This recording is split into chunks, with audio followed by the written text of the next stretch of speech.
memanjatkan syukur kita kehadirat Allah Subhanahu wa Ta'ala, yang mana pada hari ini kita masih diberi kesehatan sehingga kita dapat berkumpul kembali dengan ibu-ibu cantik pada hari ini. Dan tak lupa pula kita sanjung sajikan salawat bagi Islam kepada Nabi Muhammad Sallallahu Alaihi Wasallam. Di sini yang saya hormati ibu-ibu dari program CGP Guru Penggerak di Kecamatan Timah Gajah, selamat datang, dan Ibu Kabupaten Bendung Mulia dan ibu-ibu yang telah hadir pada hari ini, kami ucapkan ribuan terima kasih. Adapun di sini saya mengucapkan ribuan terima kasih kepada ibu-ibu CGP yang melaksanakan pengimbasan pada hari ini. Semoga nanti apa yang disampaikan kita dapat di sini melaksanakannya demi kemajuan anak-anak bangsa yang kita bimbing, yang kita didik. Semoga nanti ibu-ibu yang telah terhadir pada hari ini juga membawa pulang hasil yang dapat kita berikan ke lembaga kita masing-masing, ya ibu-ibu. Ya. Di sini kepada ibu nanti yang akan disampaikan kepada ibu-ibu, Ibu Umi dan Ibu Ita adalah masalah menyebarkan pemahaman dan penerapan pengalaman budaya positif. Nah, nanti di situ akan disampaikan lebih jelasnya kepada Ibu Ita dan Ibu Umi. Nanti kami harapkan di sini kepada ibu-ibu kita ikuti, kita laksanakan nanti setelah kita di lembaga. Dan di sini hanya ini mungkin saya sampaikan sebagai acara pembukanya, nanti kita buka bersama ya Bu. Nanti kita dengarkan bersama-sama dan kita langsung nanti kita sampaikan, kita laksanakan di lembaga kita masing-masing. Hanya inilah yang dapat saya sampaikan. Wabillahi taufiq wal hidayah. Assalamualaikum warahmatullahi wabarakatuh. Waalaikumsalam warahmatullahi wabarakatuh.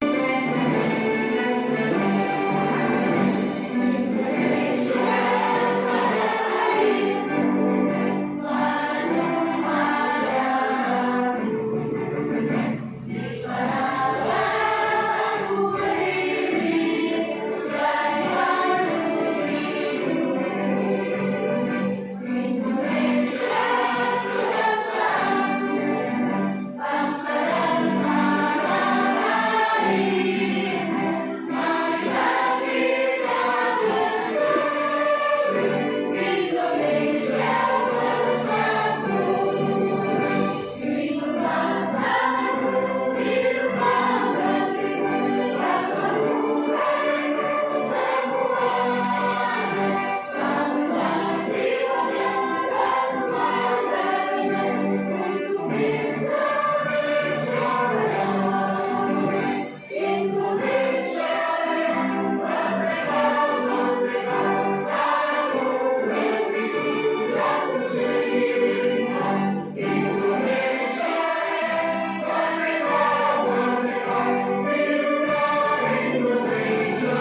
Assalamualaikum warahmatullahi wabarakatuh.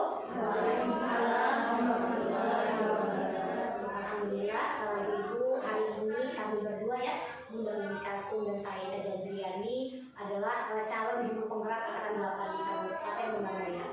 Jadi untuk hari ini kita bersama-sama melaksanakan diseminasi tugas aksi nyata dari modul 1.4 yaitu tentang budaya positif. Ya, jadi kami berdiri di sini bukan berarti kami paling pintar, bukan kami berarti kami mampu, gitu, atau yang paling tahu, tapi di sini kita membuat kelompok belajar. Ya, kita diskusi bersama-sama mengenai budaya positif yang kita laksanakan di sekolah. Mungkin sebenarnya dari beberapa hal sudah kita terapkan, hanya saja mungkin pelaksanaannya seperti apa, langkah melaksanakan budaya positif seperti apa, nanti akan kita bahas bersama. Ya, oke. Nah, sekarang ibu-ibu silakan berdiri dulu, maju ke depan ibu-ibu. Ayo. Semangat ibu-ibu. Silakan ke depan dulu. Dan sekarang tangannya gini, sebelah gini, sebelah gini ya nunjuk. Satunya gini. Nah, dia harus satu. Silakan. Ya. Oke, harus sama sejajar. Berarti yang kanan, benar-benar yang kanan. Oke, kanan. Iya kan untuk nulis kanan saya dan kiri ya. Oke, berarti sekarang ini kan untuk nulis ya. Jadi sekarang ibu boleh tulis ke tangan temannya. Oh, berarti terbalik ya, terbalik berarti temannya. Yang mana? Itu sih. Ibu tulis ke tangan kawan, kamu bisa semua. Nah, gitu maksudnya ya. Tidak ya. Oke. Sekarang ibu silakan tutup mata. Tutup matanya, ya, jangan ngintip ya. Oke, tutup matanya. Sekarang kita bayangkan sekolah impian dan sekolah harapan kita. Udah belum? Sebutkan nama sekolah kita, nama TK kita, dan ingat wajah murid-murid kita, ingat nama murid-murid kita. Sudah? Kalau sudah dulu. Kemudian ibu gambarkan sekolah impian masing-masing. Silakan ditulis di lengan temannya. Silakan ditulis sambil menutup mata, terus sambil menulis, boleh satu seperti ini, yang kedua. Silakan ditulis. Semoga impian kita ini nanti akan wujud, ya, dan dicapai. Silakan ditulis. Boleh panjang lebar, diimpikan seperti apa sekolahnya, harapan-harapan dengan rekan kerjanya. Silakan. Sudah? Kalau sudah, silakan dibuka matanya. Oke. Jadi kita berharap ibu-ibu tadi sudah ibu gambarkan apa yang ada di pikiran ibu sekolah harapannya. Sudah, itu simpankan di lengan teman kalau apa? Di lengan kawan kita berarti. Ya, berarti kawan kita itu sudah menjadi saksi harapan kita itu seperti apa. Jadi dari harapan ibu setelah belajar modul 1.4 budaya positif ini kita dapat melakukan di sekolah. Oke, bisa? Tepuk tangan kita beri silakan kembali ke tempat ibu. Ya, terima kasih. Untuk materi pertama akan disampaikan oleh Bu Kasih. Silakan Bu.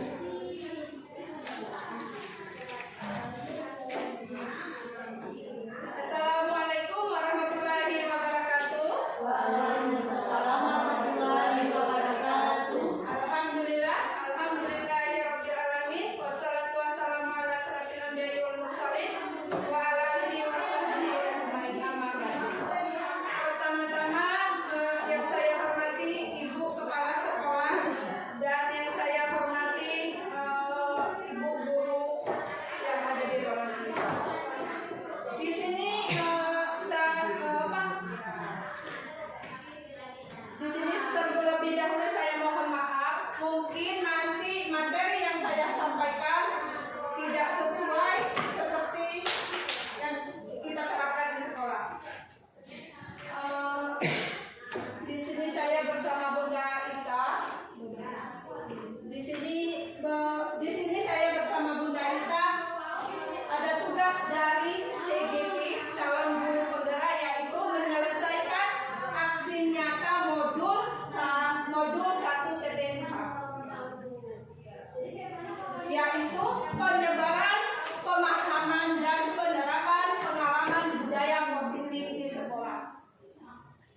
jadi tergantung pada pendapat guru untuk berusaha. Yang ketiga, ilusi bahwa kritik dan perbuatan orang merasa bersalah dapat menguatkan karakter. Menggunakan kritik dan rasa bersalah untuk mengontrol siswa, membuat siswa menuju identitas yang gagal karena secara tidak langsung mengajarkan mereka belajar untuk merasa buruk tentang dirinya sendiri. Dan yang keempat, ilusi bahwa orang dewasa memiliki hak untuk memaksa. Perilaku yang memaksa tidak akan efektif untuk jangka waktu yang panjang dan bahkan dapat membentuk suatu permusuhan.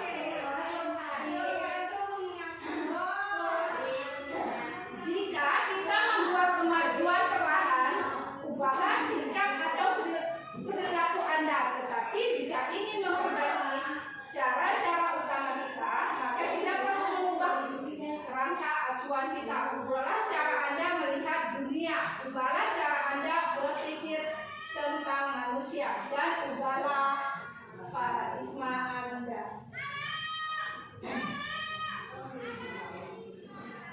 Di sini kita lihat stimulus respon lawan teori kontrol, pandangan tentang dunia, yaitu stimulus respon tentang dunia. Realitas kebutuhan kita sama. Semua orang melihat yang sama. Kita mencoba mengubah orang agar berpandangan sama dengan kita. Perilaku buruk dilihat sebagai suatu kesalahan. Orang lain bisa mengontrol saya bisa mengontrol orang lain.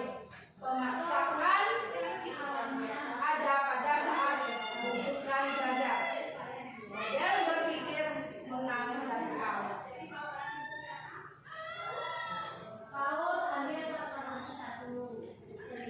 Ibu-ibu kasih semangat.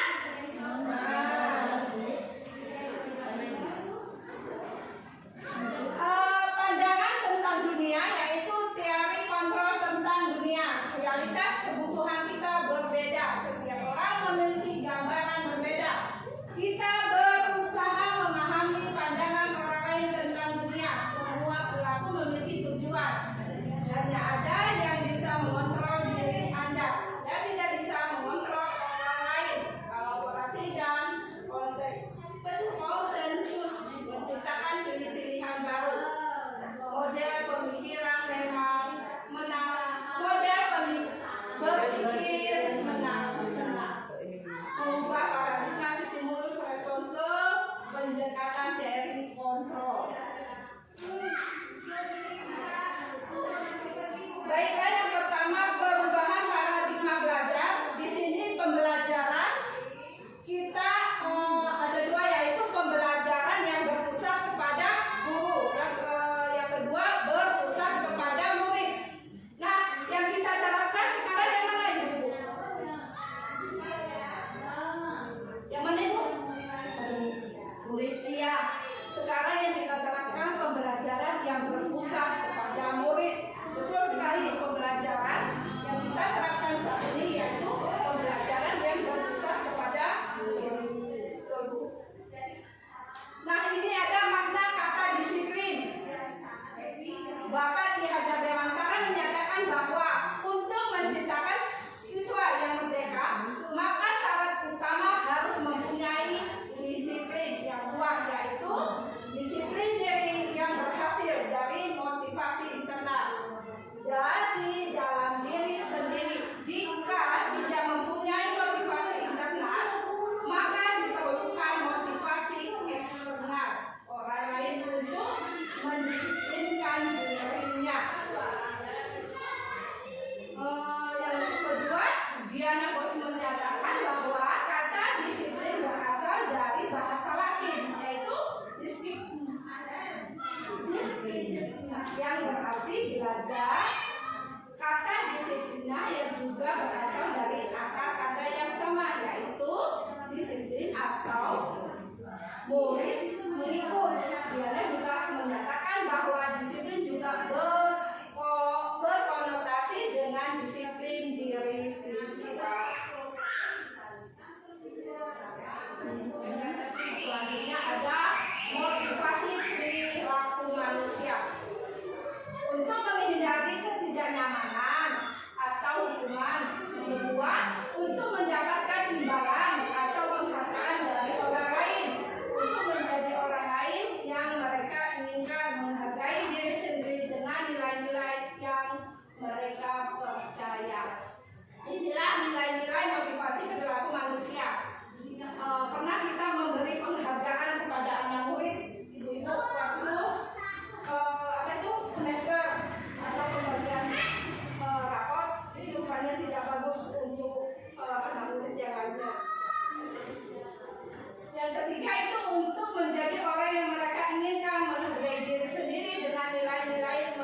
nilai-nilai kebajikan yang ada pada profil pelajar Pancasila. Beriman dan bertakwa pada Tuhan Yang Maha Esa. Ya, yang berakhlak mulia. Ya, terus Bu. Kebinekaan global, gotong royong, mandiri, kreatif, dan bernalar kritis. Ya. Nilai-nilai kebajikan menurut profil pelajar Pancasila yaitu beriman dan bertakwa kepada Tuhan Yang Maha Esa, berakhlak mulia, global, gotong royong, mandiri, kreatif, dan bernalar kritis. Yang kedua, toleransi, rasa hormat, integritas, mandiri, menghargai, antusias, empati, keingintahuan, kreativitas, kerjasama, percaya diri, dan komitmen.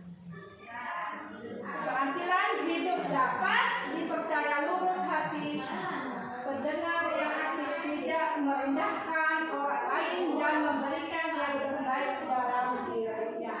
Itulah nilai-nilai kebajikan yang ada di profil pelajar Pancasila. Baik, Bu.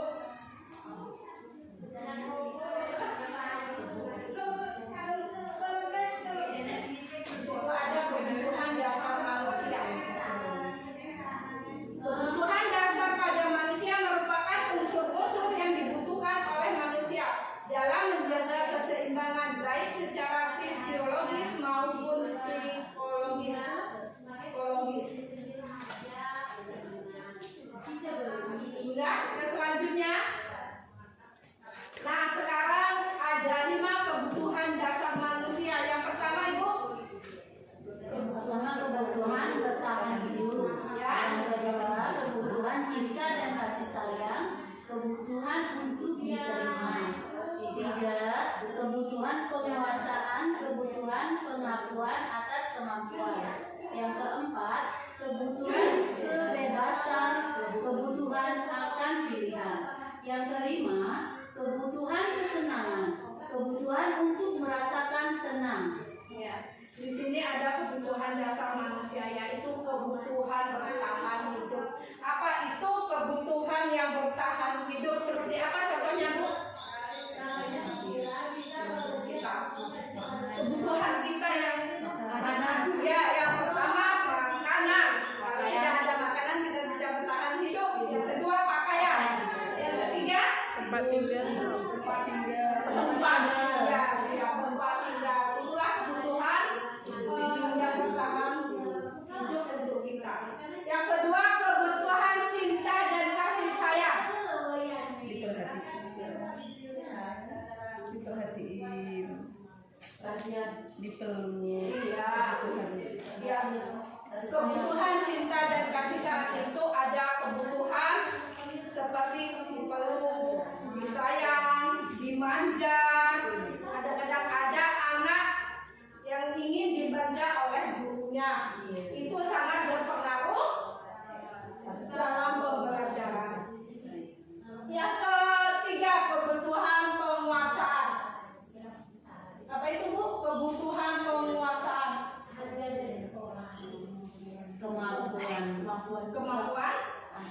Kemampuan anak. Yang lain, Bu?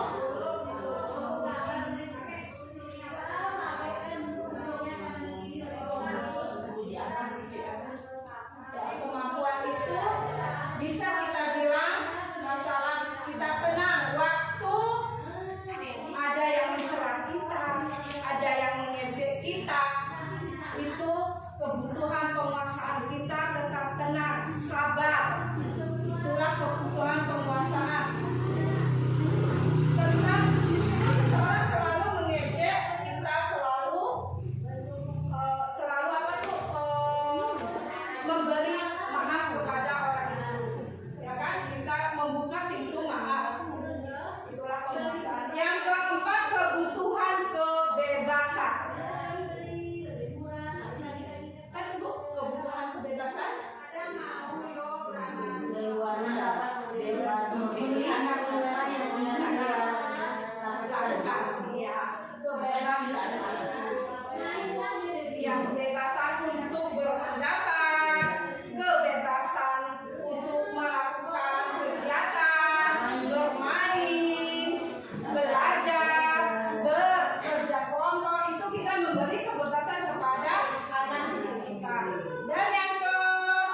A.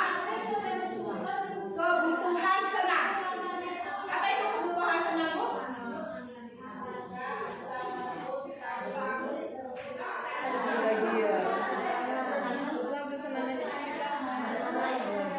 Misalnya anak itu merasa gembira dalam melakukan suatu kegiatan tadi bermain, belajar. Ada sama, Bu, ya? Iya, sama. Kebutuhan itu kesenangan. Ya, kebutuhan kesenangan itu yaitu dia waktu bermain atau mengerjakan sesuatu, misalnya membuat hasil karya. Hasil karya yang apa namanya? Yang dibuat sama anak, yang dikerjakan anak, itu dia merasa senang.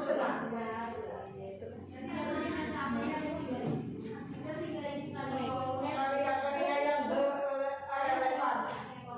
Ya, ini kebutuhan dasar. Ada 5 yang kita terapkan di sekolah. Mungkin pembelajaran segi penerapan segi 3 institusi bisa kita tampilkan juga sekarang. Contoh penerapan segi 3 institusi.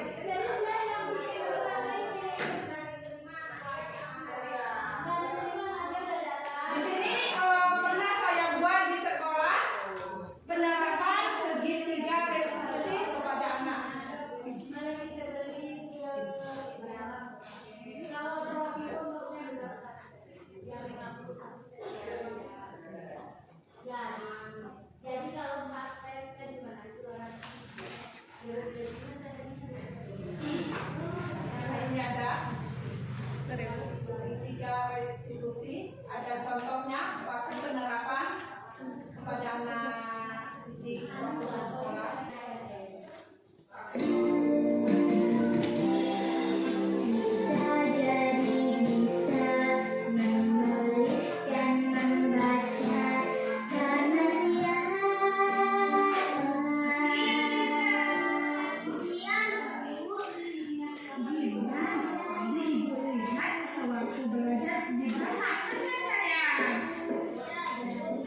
Tetapi teman yang punya tangannya seperti ini berusaha menangkap, dan yang nunjuk berusaha menarik. Jangan sampai tertangkap. Paham ya? Oke, paham. Oke, namanya ini adalah Ani. Ini benar. Namanya awal ya. Ani itu ada seorang anak. Dia memiliki saudara kembar. Namanya Ina dan Anu. Jadi sebenarnya berarti dia 3 bersaudara. Nah, pada waktu itu si Ani sedang ngambek dengan si Anu. Kenapa? Karena si Anu mengambil jatah jajan si Ani. Dia mengambil jatah jajannya si Ani. Ada ketangkap. Kemudian apa yang dilakukan oleh si Anu ya? Apa yang dilakukan si Anu? Si Anu kemudian meminta maaf dan bercerita kenapa kejadiannya seperti itu. Dia ceritakan kepada saudaranya yang bernama si Ina. Lalu dia ceritakan kenapa dia mengambil jatah jajan. Ternyata di satu kantong si Anu itu hilang, makanya dia mengambil jatah jajannya si Ani. Iya. Sudah? Ada yang tertangkap tadi? Kalau ada yang tertangkap berarti kami tidak fokus. Sudah ya? Sudah. Oke, sekarang kita mulai ke slide selanjutnya, masih di budaya positif ya. Yang ini adalah dihukum oleh penghargaan. Kita bingung ya, kenapa kok penghargaan itu ternyata menghukum? Kenapa sih judulnya seperti itu, dihukum oleh penghargaan? Ternyata ibu-ibu, penghargaan itu juga hampir seimbang dengan hukum. Kenapa? Ketika kita memberikan penghargaan, ternyata ada pihak-pihak yang tidak merasa senang, tidak sakiti. Nah, ini yang pertama, memberikan pengaruh jangka pendek dan jangka panjang. Apa yang jangka pendeknya? Penghargaan diberikan untuk membuat seseorang melakukan dalam jangka waktu pendek. Jika terlalu sering menggunakan penghargaan, maka orang tersebut akan bergantung dari penghargaannya. Contohnya seperti apa? Misalnya kita minta tolong sama anak kita di rumah nih, tolonglah belikan bunda 1 kilo gula, nanti tidak kasih jajan dulu. Akhirnya dia bergantung kan? Dia mau ketika dikasih penghargaan berbentuk rupiah tadi, ataupun ketika dipuji. Misalnya kalau bunda ini pandai lah, dia mau bantuin bunda beli gula sekilo. Jadi ketika kita tidak memuji dia nggak mau, kan? Maka dari itu ketika melakukan sesuatu, jadi penghargaan itu boleh kita terapkan, tetapi dengan penjelasan. Kenapa saat tertentu kita memberikan penghargaan? Saat tertentu maka harus punya inisiatif sendiri untuk melaksanakan kebaikan. Ya, itu. Akhirnya dia tidak bergantung. Akhirnya dia menyadari bahwa tindakan yang dilakukan itu baik tanpa penghargaan, dia tetap baik. Seperti itu. Next, Bun.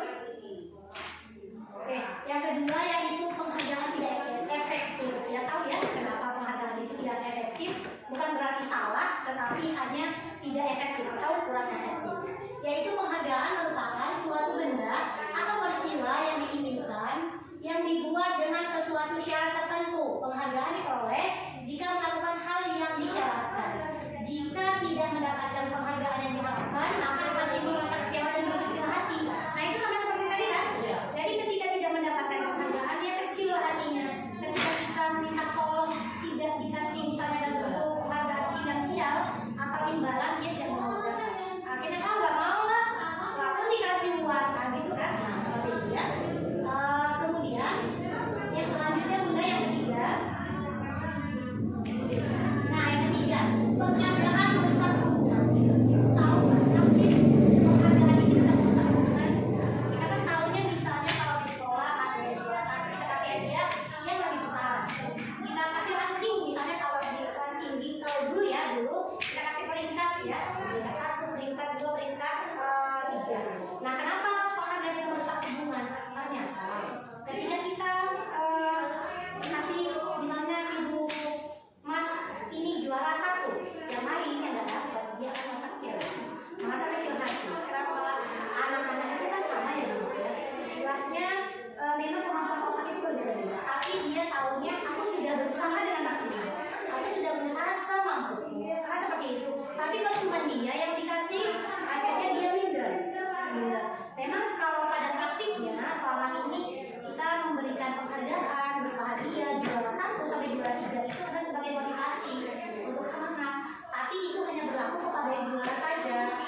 tidak juara tadi, akhirnya kecil hati.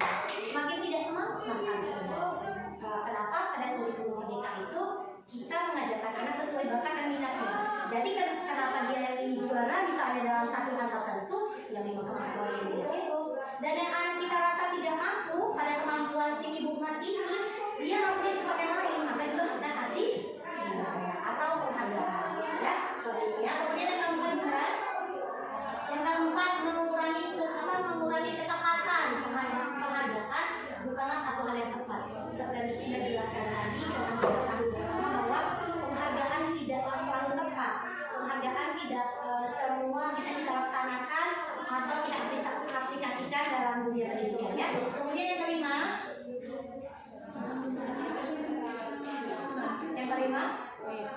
penghargaan itu menghukum.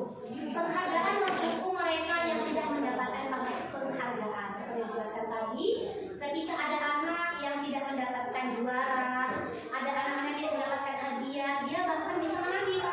Dia bersedih akan menuntut kepada orang tuanya. Maka penghargaan yang kita berikan kepada ibu mas ini akan menjadi hukuman bagi teman-temannya yang lain. Oke? Kemudian lanjut bunda.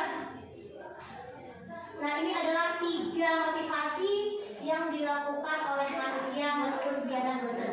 Yang pertama, motivasi intrinsik. Terkadang anak-anak atau kita sendiri melakukan sesuatu itu atas ketidaknyamanan atau hukuman. Jadi kita melakukannya itu ya udahlah, daripada dihukum juga kita laksanakan aja. Ya udah, daripada nanti kena omel atau kenapa kita mengerjakan.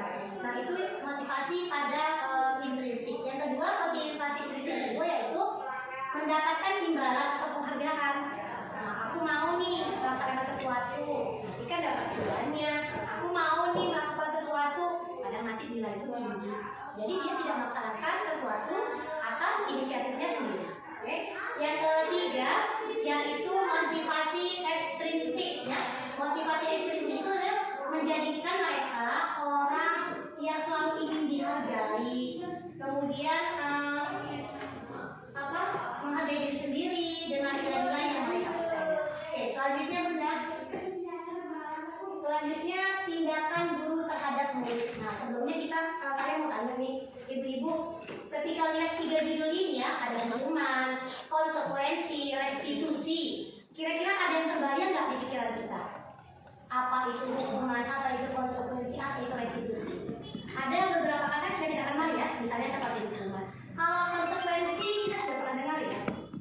Kalau restitusi itu hal yang baru atau sudah pernah dengar? Hal yang baru ya, Bu? Itu adalah hal yang baru. Nah, ini adalah yang kami dapatkan di buku. Jadi saya akan memaparkan apa perbedaan antara hukuman, konsekuensi, dan restitusi. Jadi bisa kita lihat hukuman itu tidak terencana atau tiba-tiba. Misalnya ketika anak-anak menggunakan minuman, mungkin hukuman tidak berupa fisik saja, tapi bisa secara verbal atau secara lisan. Menggunakan minuman, ya ampun rasanya. Nah, itu adalah berupa hukuman. Kita rencanakan atau tidak? Enggak ya, itu tiba-tiba ya. Nah, itu yang dikatakan hukuman. Jadi dia terjadi tiba-tiba aja gitu. Kalau kita mau marah ya udah marah aja gitu. Itu yang dikatakan hukuman. Kemudian konsekuensi. Konsekuensi itu sifatnya terencana. Kenapa terencana? Misalnya kita mengadakan kegiatan di awal tahun, biasanya membuat peraturan kelas ya. Kalau sebelumnya kita membuat peraturan kelas. Kalau misalnya datang terlambat, akan diskors misalnya, bisa jadi nilainya kurang ya, seperti itu ya kalau sebelumnya ya Pak. Kemudian ketika membuang sampah sembarangan dan ketahuan misalnya, bisa jadi suruh ambil sendiri, mengut sendiri, atau terlambat berdiri satu kaki ya. Kalau dulu ya sebenarnya seperti itu ya, itu ada konsekuensi. Jadi kita udah buat kesepakatan dulu, hukuman ketika tidak memakai seragam sekolah apa, membersihkan kamar mandi, itu yang dikatakan konsekuensi. Memang berupa hukuman, tapi dia konsekuensi atas perbuatan yang dilakukan atas kesepakatan. Ya, kemudian restitusi. Nah, restitusi ini adalah proses menciptakan kondisi bagi murid untuk memperbaiki kesalahan. Nah, yang kedua, proses kolaboratif yang mengajarkan murid untuk mencari solusi. Sebelumnya ketika kita memberikan hukuman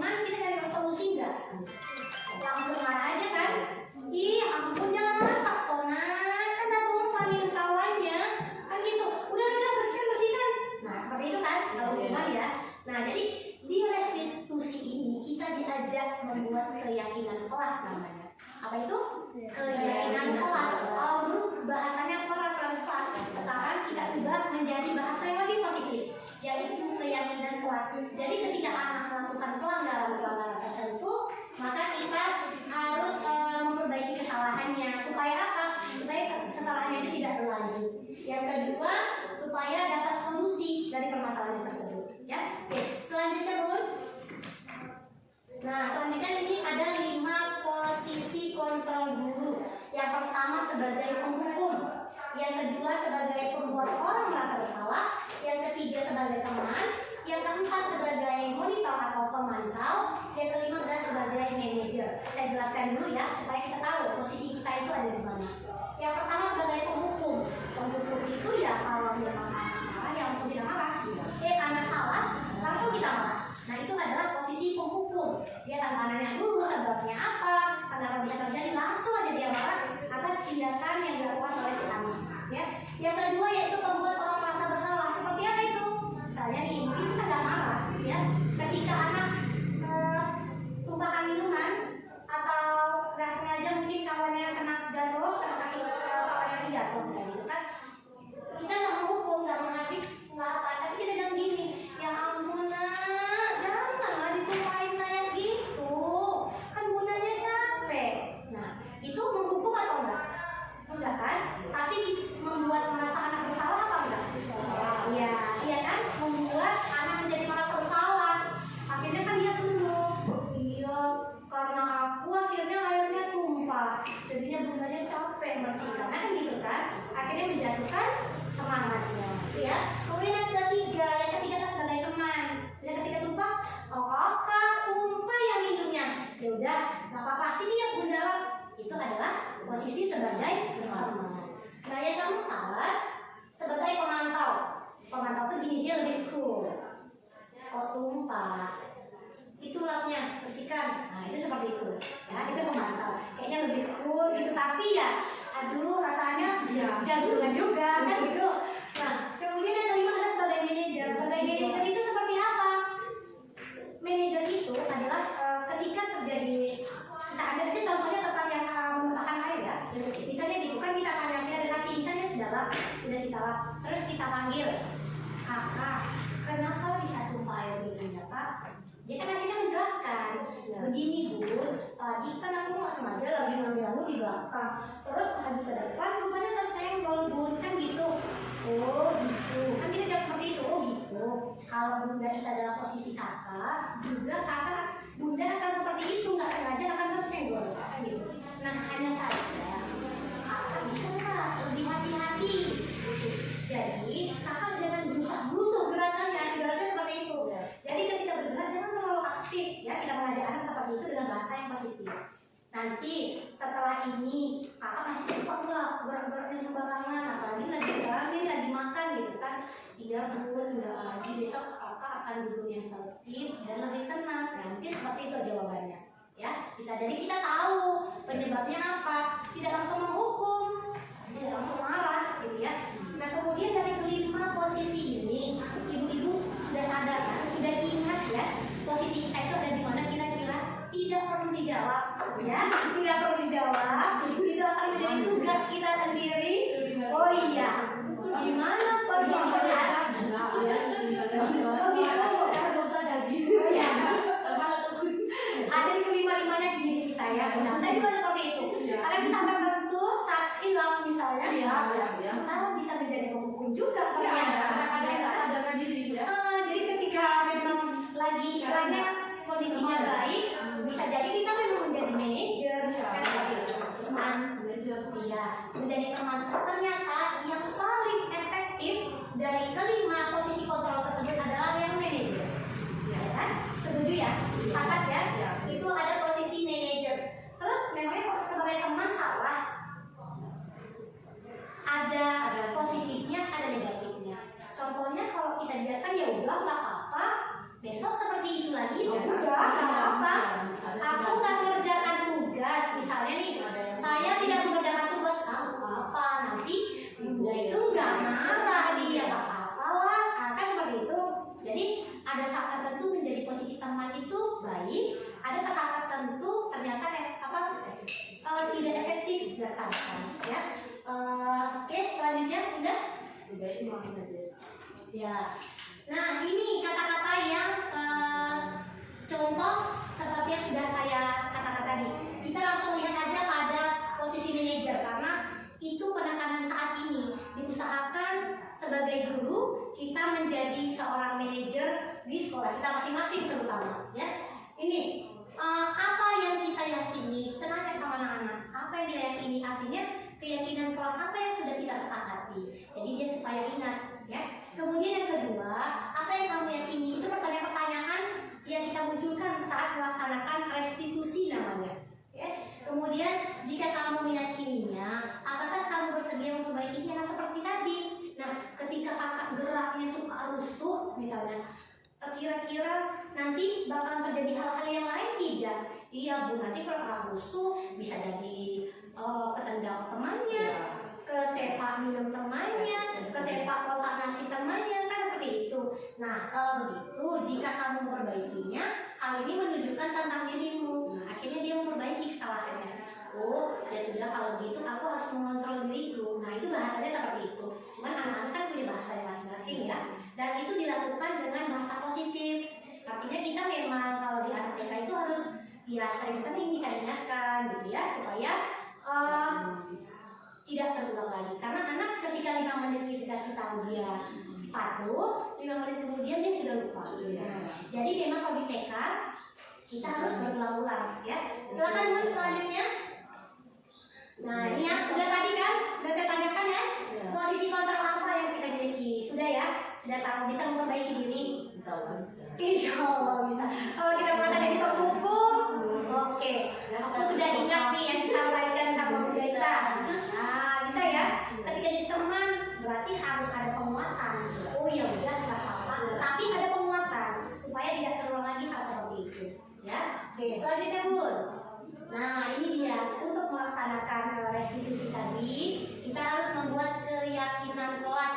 Keyakinan kelas itu adalah nilai-nilai kebaikan atau prinsip yang disepakati secara universal. Orang akan lebih semangat atau tergerak untuk melaksanakan keyakinannya daripada hanya mengikuti aturan. Kita aja kalau mengikuti aturan males ya kayaknya ya. Misalnya suruh datang tepat jam 7, kayaknya males kan. Kepulang harus jam sekian, kayaknya kan lebih apa yang penerapannya sepertinya lebih banyak jadi pembangkang daripada mentaati aturan. Maka dari itu bersama anak-anak kita membuat keyakinan kelas. Nah, langkah-langkahnya seperti apa? Kita lihat di slide selanjutnya. Ini bentuk keyakinan kelas. Keyakinan kelas itu bersifat lebih abstrak daripada peraturan. Berbeda ya, berarti keyakinan kelas sama peraturan ya, yang lebih rinci dan nyata. Ya. Kemudian yang kedua, keyakinan kelas berupa pernyataan-pernyataan universal, artinya secara umum. Jadi tidak terlalu spesifik, tapi kegiatannya itu terlaksana. Kemudian pernyataan keyakinan kelas selalu dibuat dalam bentuk positif, jadi bahasanya tidak negatif ya. Misalnya jangan berlari-larian, itu negatif kan? Kalau dulu kita sudah buat ya Bu ya, tapi masih peraturan kelas namanya. Jadi kalau di peraturan kelas itu kita udah buat bahasanya positif, berjalan ya. Nah kan gitu, artinya anak jangan lari gitu, tapi bahasanya lebih positif. Yang keempat, keyakinan kelas hendaknya sesuatu yang dapat diterapkan di lingkungan itu. Misalnya kan nggak mungkin kita membuat peraturan tapi di lingkungan kita sendiri nggak ada. Misalnya kadang ada peraturan di SD yang tidak sesuai sama TK, jadi nggak usah kita terapkan di sekolah, nggak usah kita buat keyakinan itu.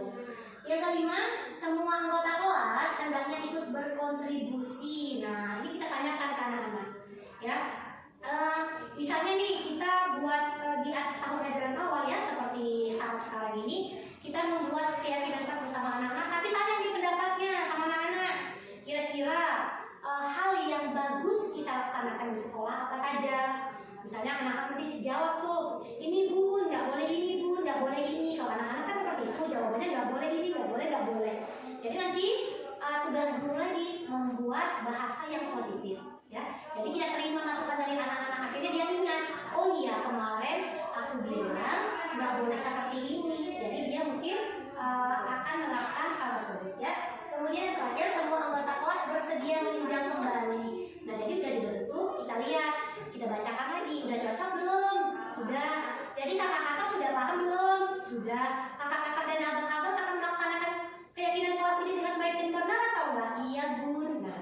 ya. Oke, selanjutnya Bu Nomi.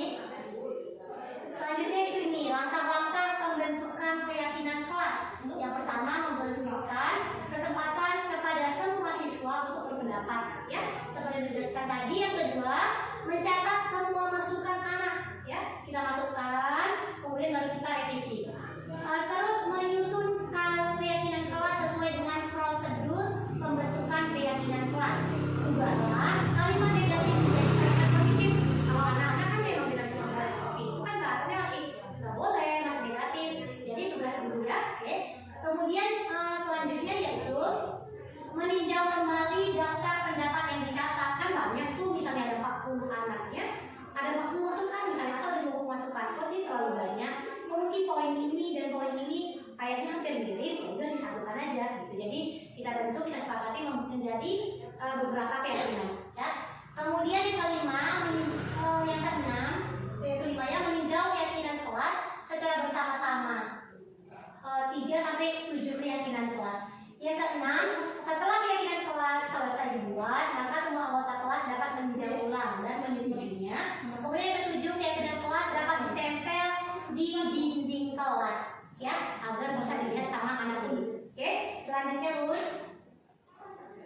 Nah, ini dia restitusi, ya. Restitusi adalah sebuah cara menanamkan disiplin positif pada murid. Restitusi bukan menebus kesalahan, namun untuk belajar dari kesalahan. Tujuannya yaitu untuk memperbaiki hubungan. Berarti ya, restitusi paham kan? Berarti beda dengan penghukum, berbeda dengan konsekuensi, berbeda dengan menjadi kontrol diri dan juga berbeda, ya. Jadi untuk melaksanakan keyakinan kelas, ketika anak-anak melaksanakan keyakinan kelasnya itu tidak sesuai, dia melanggar, ya, bisa kita katakan melanggar, maka kita pecahkan dengan restitusi. Kamu itu videonya jalan? Video di HP? HP? Jalan? Sempet gak jalan ah? Iya, kan dulu. Oke. Selanjutnya ya, itu adalah segitiga restitusi, ya. Oke, tidak panjang lagi. Lanjut Bunda Umi. Nah ini dari segitiga restitusi tadi, yang pertama yaitu menstabilkan identitas. Tadi sudah saya jelaskan bahwa kita buat keadaan penenangan. Jadi kalau kita gali kenapa kesalahannya itu bisa terjadi. Yang kalimat yang digunakan ini, berbuat salah itu tidak apa-apa, tidak ada manusia yang sempurna, kita bisa menyelesaikannya, ya, seperti itu ya. Kemudian selanjutnya Bun, sisi validasi tindakan yang salah. Kita tanya nih sama anak-anak. Dek, sini dek. Lihat aja apa? Biar ganti yang papa orang sama ya. Panggilin dia. Sabar dia kan ngantuk, dia kan ada susah hati sebenarnya. Tahu ya? Kalau cepat-cepat jelaskan ya.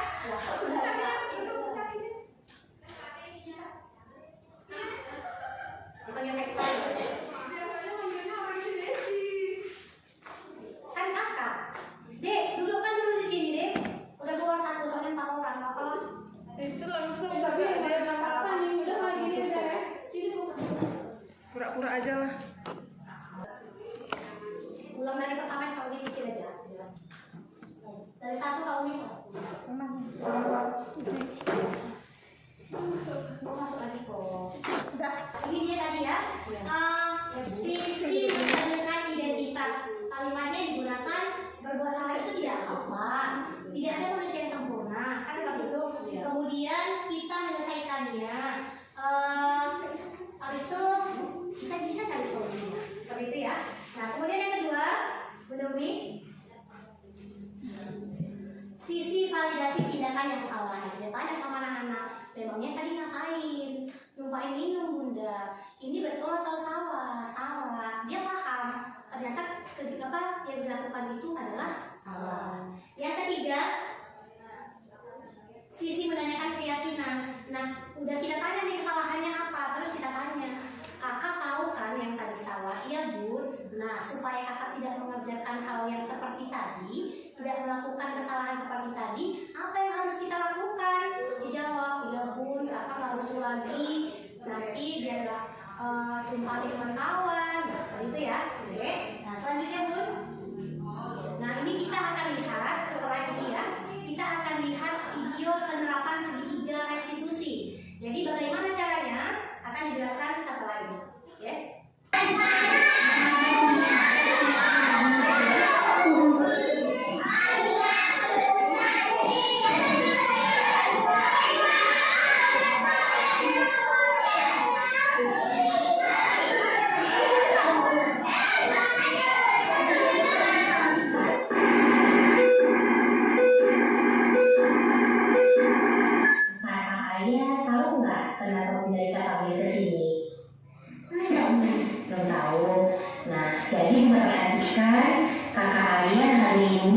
Memakai seragam yang berbeda dari temannya ya? Iya mungkin. Apa ada yang kakak ayah ingin sampaikan? Ada.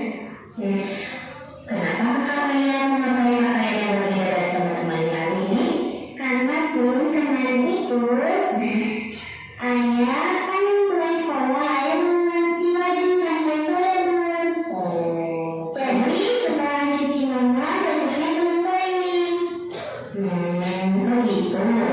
Bunda Ita juga seperti itu. Kalau Bunda Ita bajunya masih basah, ya udah pakai baju yang lain. Kalau kakak ayah pulang sekolah dan mengganti seragam sekolah itu perbuatan yang benar atau salah? Salah. Ya, di sini Bunda Ita tidak menghakimi kakak ayah, tapi mencari solusi. Kakak ayah ingat atau tidak keyakinan kelas yang sudah kita sepakati? Ingat? Lupa? Keyakinan kelas yang kita sepakati adalah memakai seragam sekolah sesuai dengan peraturan. Ya, ingat? Kakak ayah tahu nggak caranya bagaimana supaya kakak ayah pakai seragam sekolahnya itu sama dengan teman-temannya sesuai keyakinan kelas? Ya. Jadi kalau kakak ayah pulang sekolah, ayah harus cepat ganti seragam untuk pakai sekolah. Kalau besok sudah lagi belum? Begitu. Berarti kalau sampai sore pulang sekolah, kakak ayah sudah harus ganti pakaiannya. Bagus, alhamdulillah. Kakak ayah sudah paham kan?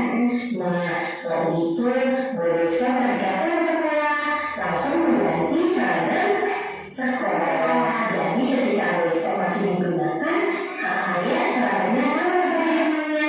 Ya, oke paham? Paham. Alhamdulillah. Terus dulu dong.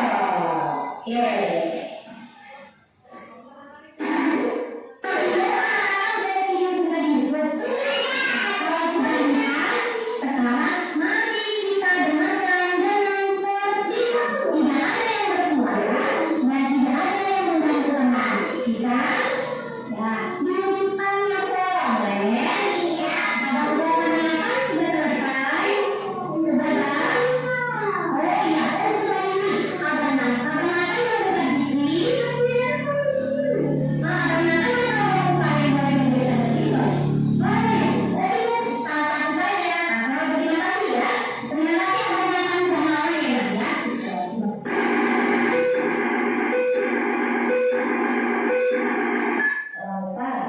Kalau Pak tahu nggak kenapa Bunda Ita panggil ke sini?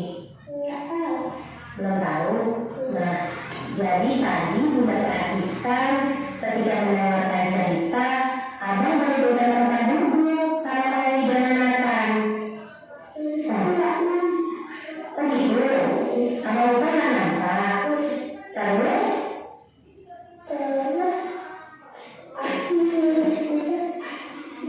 Abang begitu pertama. Begini, memangnya Abang Nathan sebelumnya duduk di sebelah mana? Di belakang. Terus? Besar. Abang Nathan dan Ibu itu badannya besar.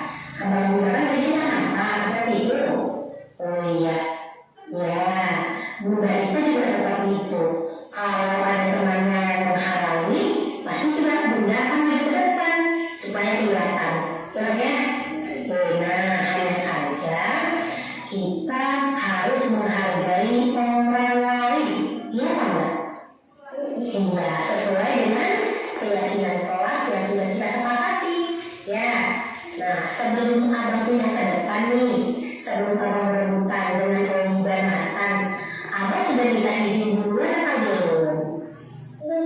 Belum. Nah, masih ingat kan abang keyakinan kelas kita? Iya, ketika kita ingin sesuatu, maka kita harus minta izin, benar. Nah, kalau begitu, mulai dari sekarang, besok, dan selanjutnya, ketika abang udah ingin sesuatu, ingin minta tolong, ingin pinjam sesuatu, berarti kita harus meminta izin. Bisa? Harus apa, Bang? Harus minta izin. Oke? Sudah paham? Sudah pandai? Terus dulu, dapat diambil kesimpulan bahwa penanganan kasus yang dilakukan guru dengan menggunakan pendekatan segitiga restitusi diharapkan guru dapat memposisikan dirinya sebagai manajer dengan mengajukan pertanyaan-pertanyaan bermakna yang membuat murid menjadi lebih mandiri, percaya diri, dan bertanggung jawab. Oke, sudah ya? Ya, udah dilihat kan tadi ya Bu ya? Oke, silakan di-close dulu Bunda Umi. Sudah selesai ya Bu ya? Ini kita langsung masuk ke penutup. Sudah dapat kita simpulkan bahwa disiplin positif atau budaya positif adalah menumbuhkan disiplin yang didorong dalam diri anak tanpa hukuman dan hadiah. Keluarga memerlukan aturan dan batasan yang jelas tentang apa yang boleh dan tidak boleh dilakukan untuk kepentingan bersama. Jadi untuk menerapkan itu kita sebaiknya tidak menggunakan hukuman, juga penghargaan. Oke, udah paham ya Ibu ya semua ya? Oke, tepuk tangan untuk kita semua. Bagi Allah yang hari ini kita dapatkan. Terima kasih untuk Ibu. Semoga apa yang kita dapatkan hari ini tentang budaya positif dapat kita aplikasikan di sekolah kita masing-masing. Ya, terima kasih Ibu, terima kasih Ibu, terima kasih kami ucapkan. Terima kasih Ibu, terima kasih Ibu, terima kasih kami ucapkan. Salam, salam, terimalah salam dari kami yang ingin maju bersama-sama. Terimalah salam dari kami yang ingin maju bersama-sama. Oke, saya dan Bunda Uni mohon maaf atas segala kekurangan, kekhilafan dalam diri kami, dan kami mohon maaf ketika penyampaiannya tidak sesuai dengan harapan ya. Kami akhiri. Assalamualaikum warahmatullahi wabarakatuh. Waalaikumsalam warahmatullahi wabarakatuh.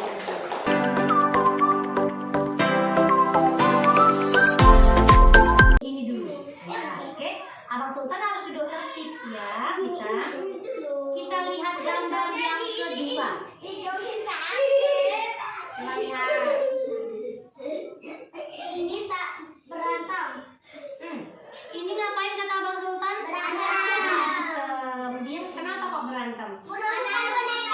Rebutan boneka itu tandanya dia sayang sama teman atau tidak? Tidak. Kalau gambar yang di kanan Bunda Ita ini, dia sedang ngapain? Main ajuta, main jungkat jangkit. Dia marah-marahan atau tidak? Berarti dia sayang sama teman atau tidak?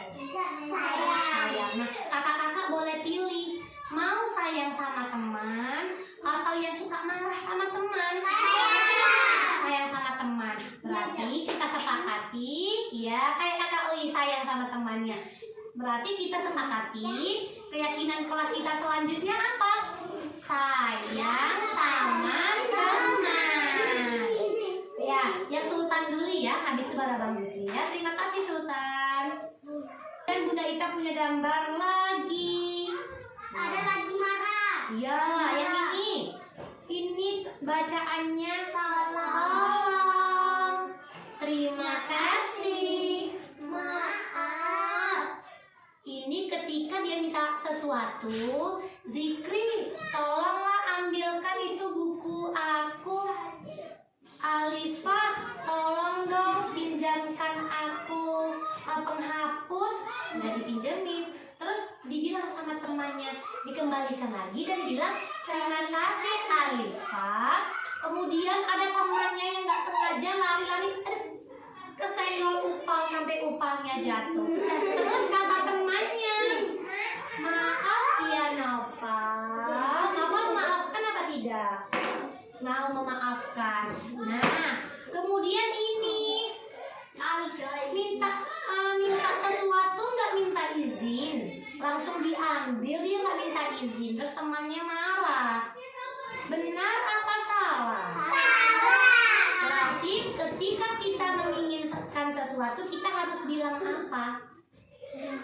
Bilang Allah. Kalau kita sudah dipinjamkan sesuatu, apa yang kita ucapkan? Terima kasih. Terima kasih. Kalau kita berbuat nggak sengaja nih, berbuat salah, apa yang kita bilang? Maaf. Kakak-kakak mau digambar yang sebelah kiri atau sebelah kanan? Ya, berarti kesepakatan kelas kita abang sebelah kanan adalah sebelah kiri Bunda Ita, ya. Oke. Assalamualaikum warahmatullahi wabarakatuh. Waalaikumsalam warahmatullahi wabarakatuh. Selamat pagi anak Bunda. Selamat pagi Bunda. Apa kabarnya hari ini? Sehat ceria. Alhamdulillah. Yes. Alhamdulillah, semuanya ceria. Semuanya semangat? Semangat. Kalau semangat kita tepuk semangat ya. 1, 2, 3, tepuk semangat. Semangat. Bagus, semuanya semangat, semuanya ceria. Nah, abang, hari ini kita kan sudah sekolah di TK nih. Nah, jadi kata Oiko, kita mau membuat yang namanya keyakinan kelas. Apa namanya? Keyakinan kelas. Keyakinan kelas itu adalah peraturan yang kita buat bersama dan dipatuhi bersama. Ya, sudah paham belum? Sudah. Ini nih contohnya nih, buat keyakinan kelas itu kayak apa ya? Nih, coba lihat teman-teman. Nah, kita melihat ada 2 gambar. Gambar yang sebelah kanan Bunda Ita ini gambar apa nih? Coba lihat. Buang sampah. Iya, dia sedang membuang sampah. Yang sebelah sini. Nggak buang sembarangan. Nah, betul. Sama-sama membuang sampah kan? Iya apa tidak? Iya. Tetapi mana perbuatan yang benar? Oh, yang sini. Kenapa benar? Karena buang sampah di tong sampah. Iya, karena dia membuang sampah di tempat sampah. Kalau begitu, ketika kita makan jajan, ketika kita bawa makanan dari rumah, apa yang harus kita lakukan? Membuang sampah di tong sampah. Berarti ini nggak kita pakai ya? Iya. Nggak kita pakai. Oke, baik. Berarti yang ini ya yang kita pakai, ini kita buang. Yang ini nanti akan kita tempel di papan keyakinan kelas. Oke. Nanti Bunda mau minta tolong sama abang-abang sama kakak-kakak yang duduknya tertib ya. Berarti kita pakai ini, pertamanya keyakinan kelas kita adalah membuang sampah pada tempat sampah. Oke. Kemudian nih kita mulai gambar yang selanjutnya yuk, Bang yuk. Kok bertiga ya? Nih. Laki bertiga, perempuan bertiga. Iya, Bang Sultan betul. Ini coba dilihat, ini sedang ngapain? Iya, dia sedang antri. Sedang apa? Antri. Kemudian coba lihat gambar di belakangnya ini. Dia mau ngapain? Lari. Mau lari ke depan. Dia antri atau tidak? Kalau kakak-kakak dan abang-abang di sekolah itu sikapnya seperti yang di kiri Bunda Ita atau di kanan? Kiri. Di kiri Bunda Ita. Loh, di kiri ini dia sikapnya seperti apa? Berbaris. Dia berbaris menunggu giliran ya. Dia mau antri ya Kakak Oiko. Nah, kita bisa tidak seperti ini? Bisa. Kakak Oi bisa nggak seperti ini? Bisa. Atau Kakak Oi mau seperti ini? Enggak. Iya. Berarti yang seperti ini ya. Yang ini dipakai atau tidak? Kalau tidak kita simpan ya. Nanti kita buang. Nanti kita tempel juga yang ini adalah sikap menunggu giliran. Ya. Kemudian gambar selanjutnya nih, apa lagi ya? Oh, yang ini boleh, yang ini. Nah, kita lihat dua gambar yang berbeda Bang Opal. Abang Sultan silakan duduk yang soleh dulu. Sekarang lihat yang ini dulu. Nah, lihat nih, nampak? Ini dia ngapain ya? Dia lagi bertemu temannya. Apa yang dia ucapkan? Assalamualaikum. Ini dia bertemu temannya, dia bilang, hai.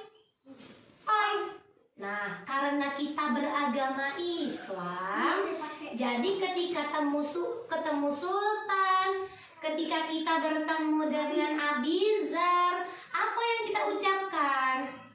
Assalamualaikum. Iya. Assalamualaikum Alifah. Assalamualaikum Izar. Assalamualaikum Abang Zikri. Iya. Ketika kita bertemu dengan sesama umat Islam, dengan sesama teman, maka kita mengucapkan Assalamualaikum ya. Iya kan Abang? Mengucapkan salam. Berarti yang ini kita pakai atau tidak? Tidak. Kita sepakatnya mengucap salam sama teman atau bilang hai? Mengucap salam. Salam kita. Ya. Ada yang makan sambil berdiri, kata Sultan. Yang ini sebaiknya sesuai dengan perintah Rasulullah itu makannya berdiri atau duduk? Makannya berbicara atau diam? Nah, jadi kakak-kakak kita sepakati bersama yang benar itu kita mau makan sambil berdiri yang sebelah kanan bunda kita ini atau yang sebelah kiri? Sebelah kiri. Bisa semuanya makan sambil duduk? Bisa. Alhamdulillah. Yang ini berarti kita buang. Oke. Kemudian yang terakhir sudah hampir selesai kesepakatan kelas kita. Nah, di sekolah kita banyak mainan. Iya, tapi jangan berantakan. Benar. Iya banyak mainan kata Sultan, tapi jangan diberantakin. Betul apa tidak? Betul tidak. Coba nggak boleh diberantakin maksudnya. Ya, cukup kakak. Coba lihatkan. Yang di sebelah kanan ini dia sedang apa? Sedang membereskan mainan. Yang sebelah kiri ini belum selesai dikerjakan. Belum Abang Zikri belum selesai main yang satu, dia main yang lain. Belum selesai yang satu lagi, dia main lagi yang lain. Tapi nggak mau diberesin, benar apa salah? Salah. Mainan itu ketika sudah selesai kita gunakan, maka kita bereskan. Kita apakan? Bereskan. Kakak bisa kita sepakati nggak keyakinan kelas kita? Kita mau sepakat membereskan mainan atau mau berantakin mainan? Bereskan mainan. Oke, sudah berarti ini sudah kita sepakati keyakinan kelas kita. Nah, terima kasih sudah jadi anak yang baik. Untuk kakak-kakak kan sudah selesai nih menghubungkan gambar dengan keyakinan kelas kita. Sekarang Bunda mau minta kakak-kakak untuk tempel keyakinan kelas kita di papan keyakinan kelas, kemudian kita stempel. Nah ini ya, kita stempel dengan jari jempol kita untuk tandanya sedikit aja. Kemudian kita tempel jari kita di sini. Bisa kak, bisa. Kemudian dilap tangannya pakai tisu. Siapa yang mau menempel keyakinan kelas di papan keyakinan kelas? Yang paling tertib dan paling rapi. Yang pertama adalah Abang Abizar. Abang Abizar silakan dipilih. Mana keyakinan kelas Abang Abizar yang paling sukai? Boleh, silakan diambil. Aku suka. Ini lilitnya, silakan di sini Abang Adit. Ya, sini. Silakan Abang Adit. Boleh. Mana sampah? Sini. Abang-abang yang lain duduk yang cantik ya. Sampah. Abang Sultan kasih buka Bunda Ita dulu, nanti Bunda Ita yang buang. Abang silakan duduk. Sudah? Boleh, yang satu lagi.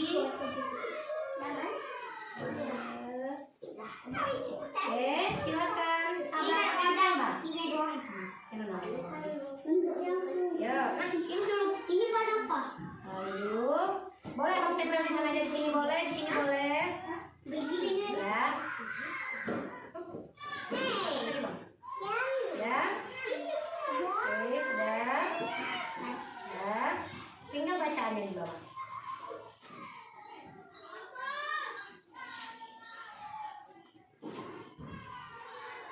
Coba perhatikan Abiza. Kami tepuk tangan ke Abiza. Silakan dulu Abang Adit. Terima kasih. Kemudian Kakak Ija. Kakak Ija silakan dipilih. Abang Sultan tunggu giliran ya. Oke. Oh, Abang stempelnya belum? Stempel tangannya. Sini. Dua. Cukup. Silakan pulang. Ya. Berarti harus kita sepakati bersama. Kakak Ija, ayo. Abang harus bersikap baik kan? Duduk yang cantik. Kita tunggu. Oke. Sebelah sini Kakak Ija. Itu tak Sini. ini kau ni. Sini lagi. Enggak. Maka ada lah. Enak. Mari. Pas. Ya. Satu lagi. Jangan itu. Alamak.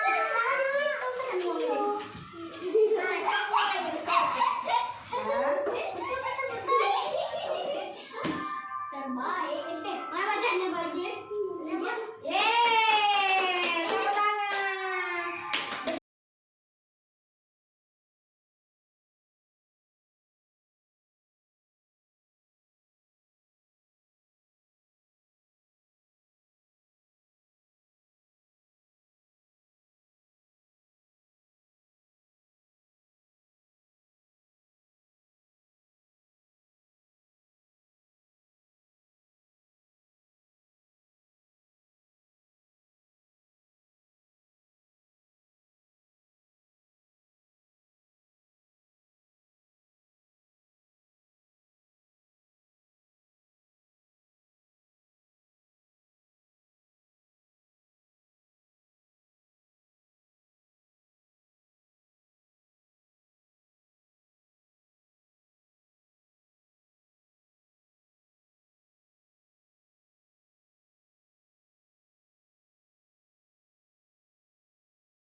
Kakak, abang-abang, kita kan sudah selesai membuat keyakinan kelas. Apa saja tadi masih ingat keyakinan kelas yang pertama di atas? Berbudaya antri. Berbudaya antri, benar apa tidak? Benar. Bisa tidak ya kita antri? Bisa. Bisa. Kemudian ini yang kedua ini apa ya? Beres mainan. Iya, Bertanggung membereskan. jawab. Bertanggung jawab, membereskan mainan. Yang ketiga ini apa? Terima kasih, Ma. Iya, tolong, terima kasih, maaf. Nah, begitu ya. Harus terbiasa mengucapkan tolong, kemudian ucapkan terima kasih kalau mendapatkan sesuatu. Kakak Oiko kan? Kemudian apa lagi? Sama maaf, ya. Nah, yang di bawah sini apa? Makan sambil duduk. Betul. Tadi ada lihat nggak teman kita makannya sambil berdiri? Enggak. Semuanya sudah duduk makannya. Bagus. Yang di sini apa? Menjaga kebersihan. Menjaga kebersihan. Contohnya seperti seperti apa? Buang sampah. Masih ada nggak yang suka buang sampah tisu sembarangan? Nggak ada, bagus. Kemudian yang ini, sayang sama teman. Ada nggak teman kita yang suka marah-marah nih sama temannya? Ihan. Nggak boleh diikuti atau tidak? Nah, kita semua baik. Alhamdulillah. Kemudian yang terakhir ini apa? Kalau jumpa Bunda Ita apa yang diucapkan? Assalamualaikum. Iya. Kalau jumpa sama saudara kita apa yang kita ucapkan? Assalamualaikum. Kalau jumpa sama teman kita di rumah apa yang kita ucapkan? Assalamualaikum. Bisa seperti itu apa tidak? Bisa. Alhamdulillah. Kesepakatan kelas kita kan Bang sudah kita buat hari ini. Abang Sultan dan teman-temannya yang lain, kita mulai dari sekarang belajar menaati keyakinan kelas yang sudah kita buat. Bisa? Bisa apa tidak? Bisa. Kalau ingin sesuatu bilang apa? Tolong. Kalau ingin sesuatu bilang apa? Tolong. Kalau dapat hadiah bilang apa? Terima kasih. Kalau dapat hadiah yang memang kau inginkan, kalau dapat hadiah bilang apa? Terima kasih. Kalau kau salah ucap bilang apa? Maaf. Kalau kau salah ucap bilang apa? Maaf. Kalau kau salah ucap dan tidak disengaja, kalau kau salah ucap bilang apa? Maaf. Bagus, tepuk tangan untuk kita semua. Alhamdulillah, keyakinan kelas kita hari ini sudah selesai. Ya, bisa kita patuhi bersama dan tidak kita langgar. Oke? Oke, kalau begitu, sekarang keyakinan kelas kita sudah selesai ya Bang ya. Bunda ucapkan terima kasih untuk anak-anak Bunda yang soleh dan soleha. Assalamualaikum warahmatullahi wabarakatuh. Waalaikumsalam warahmatullahi wabarakatuh. Yang duduknya paling soleh